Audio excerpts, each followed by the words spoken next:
In naming inorganic complex, we have specific rules. First one is we need to know either the complex ion is a cationic, anionic or neutral. Positive, negative or neutral. Then we need to know in the compound of the complex ion, it has a monoatomic ions in the complex, or it has a polyatomic ions in the complex, polyatomic ions, and last one, either the compound is a binary compound.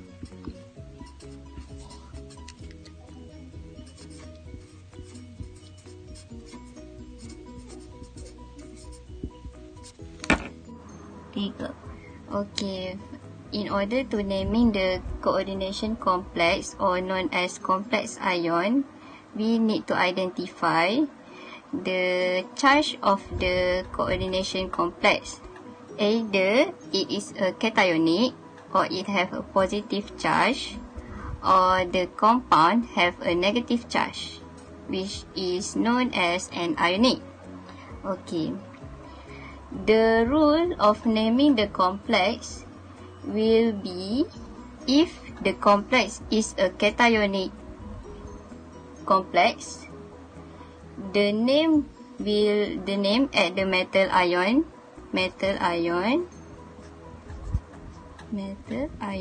such as sodium, calcium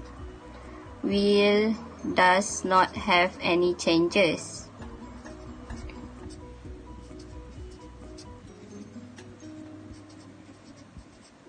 However, for the anionic or the complex with the negative charge, the metal ion will have changes to the name of the metal, which is we need to put the suffix of ATE at the end of the metal's name, such as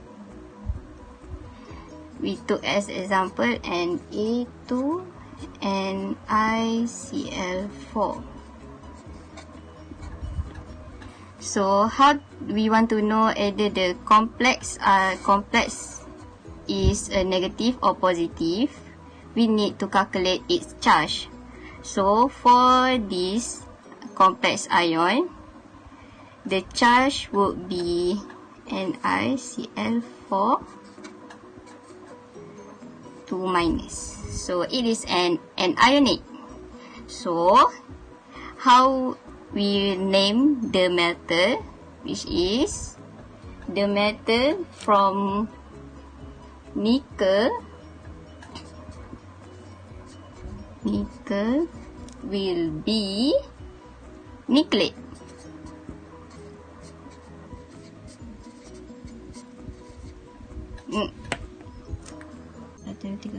Okay, the second rule that we need to know when naming in organic complex is we need to consider either the atom in the compound is a monoatomic ions. Monoatomic ion is consists of one atom, and it could be either in monoatomic cation, which is positive charge, and monoatomic anion, a negative charge.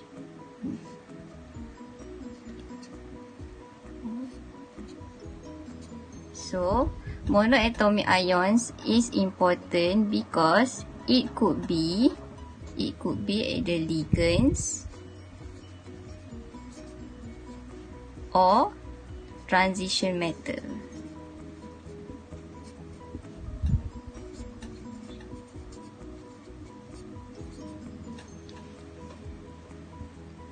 So if it is a ligand,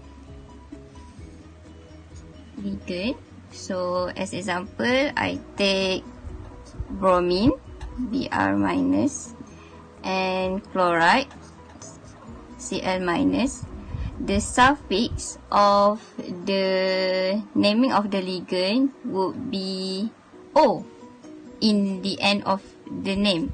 Suffix be O at the end of the ligand's name, such as for bromine, it will be bromo.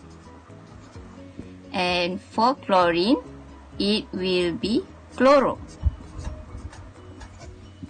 Okay, the example of monoatomic ions for the transition metal, it could be magnesium, calcium, and barium.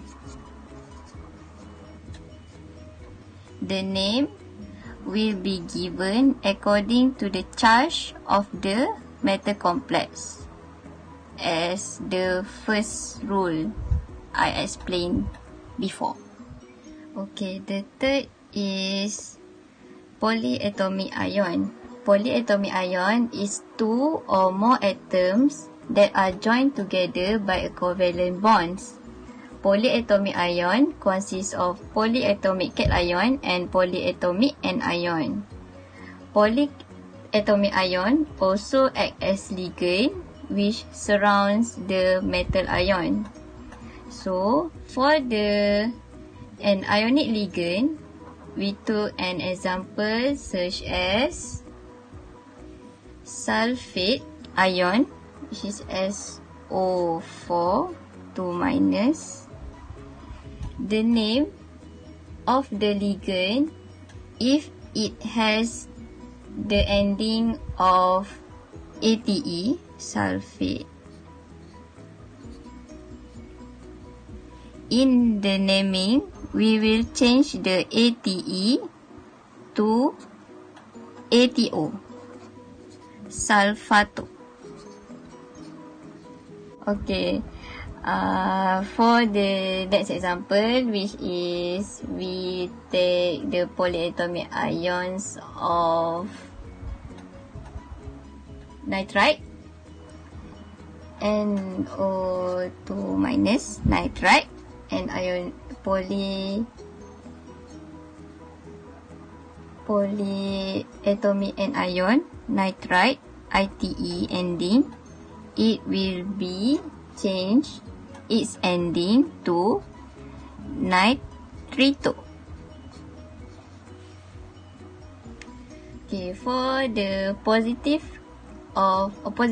charge of the polyatomic ion, or we known as polyatomic cation, it could be ammonium, polyatomic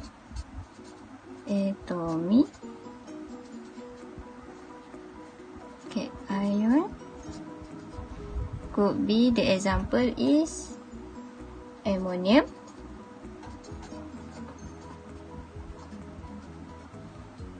NH4+, or hydronium ion.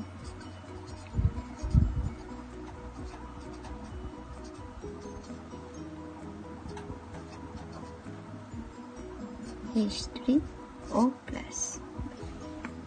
Okay. They also have a role in naming a binary compound. Binary compound is containing a metal of variable oxidation number, and some of the transition metal of its charge have the specific Latin names, and it could be differ into higher oxidation state and lower oxidation state.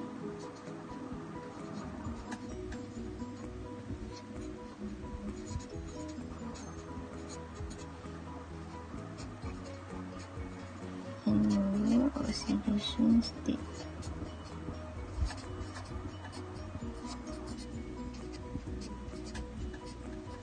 As example, we can take the metal of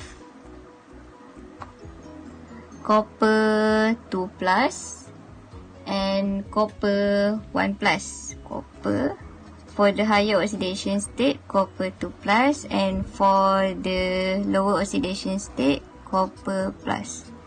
So the name of the higher oxidation state for the copper will be changes from copper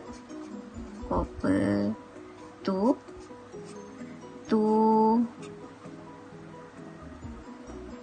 cupric. And for the copper 1 plus, it will changes its name from copper 1 to cuprous. So for the modern one, or for the stock system, we put the number of the Roman, which is the number is 2 for copper 2 plus, known as copper 2. However, if we use the traditional system, the name will be cupric without the number of the Roman. Same goes to that is for higher oxidation state. It will be same to the lower oxidation state also. So the other example we can take such as iron 3 plus for the higher oxidation state. It will be from the stock system, it will be ferric. For the iron 2 plus,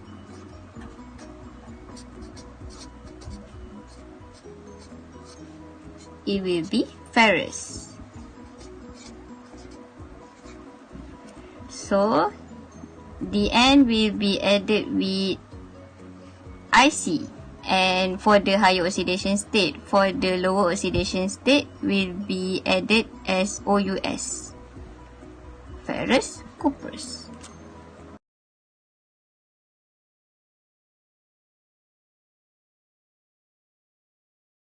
Assalamualaikum. Today we are going to present how to naming the inorganic complex by short video.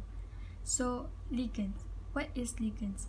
Ligands are molecules or ions that surround the metal in complex ions. As you can see, this is Cl2 as a counter ion. In green is ligands, CO is the metal. Monodentate represent one donor atom, bidentate represent two donor atoms, and polydentate represent more than two donor atoms. You can see the example of this by referring to the slides. So, here are some rules. First, cation is named before anions. Within complex ions, ligands are named first according to alphabetical order, and metal ion is named last. If more than one ligand present, use prefix di, tri, tetra, while polydentate ligands such as ethylene diamine receive bis. And you can see the tables in the slides too.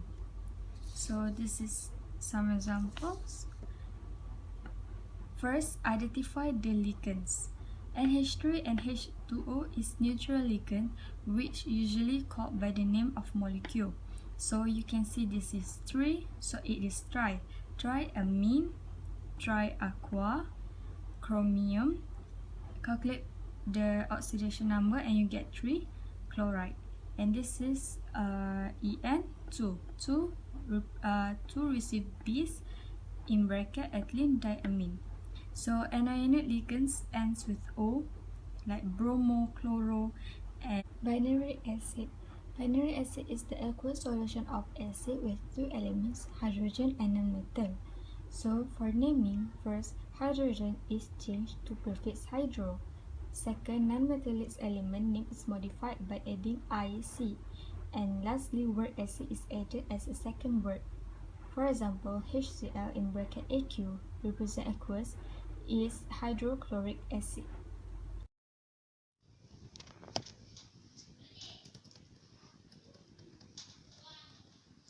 Let's practice. Here is the question about naming the complex. The red circle is the counter ion, which is potassium, while the blue box is complex ion. Complex ion consists of ligand and metal atom. The ligand in this complex ion is cyano, while the metal atom is ferrate 2. The prefix used is hexacyano. It is used here ferrate as the complex ion is in negative charge. Thus, the name of the complex is potassium hexacyanoferrate 2. Next, the green box represents the complex ion. There are two ligands in this complex ion, which is amine and aqua. We arrange the ligand in alphabetical order. The purple circle is the metal atom, which is chromium 3. The oxidation number is for chromium is +3. And the prefix for both ligand is triamine, triaqua. The counter ion is chloride. Thus, the name of the complex is triamine, triaqua chromium 3 chloride. Next, complex ion. There are two ligands, which is En and SCN. En known as ethylene, while SCN is thiocyanate. The red circle represents the metal atom named chromium 3, as the oxidation number calculated is +3. The prefixes for the ligands is bis-ethylene and dithiocyanate. Ethylene use bis prefix as it is bidentate ligand, while thiocyanate use di as thiocyanate is monodentate ligand. There is no counter ion. Thus, the name of the compound is bis-ethylene dithiocyanate chromium 3 ion. Next, it is given the name of the complex. Thus, we have to formulate the compound. First, we calculated that all of the complex ion will receive +1 as chloride is in -1 because all of the complex must equals to 0. The red box is aqua, which is H2O. The purple box cyano is Cn-, while iron 3 is Fe3+. Chloride is Cl-.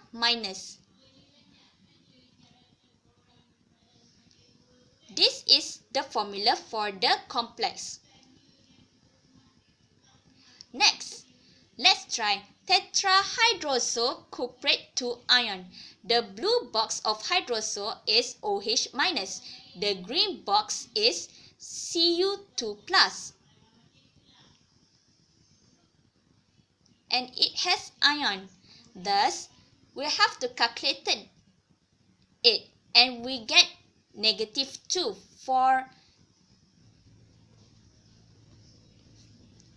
the complex. This is the formula for the complex. Hexaamine chromium 3 pentachlorocuprate 2. Here, it has two complex ion, which is hexaamine chromium 3 and pentachlorocuprate 2.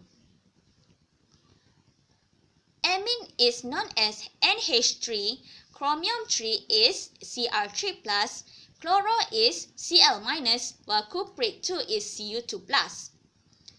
This is the calculation for both of the complex ion. As we can see, hexaamine chromium 3 is +3 and pentachlorocuprate 2 is -3. Therefore, this compound is equals to 0. This is the name of the compound.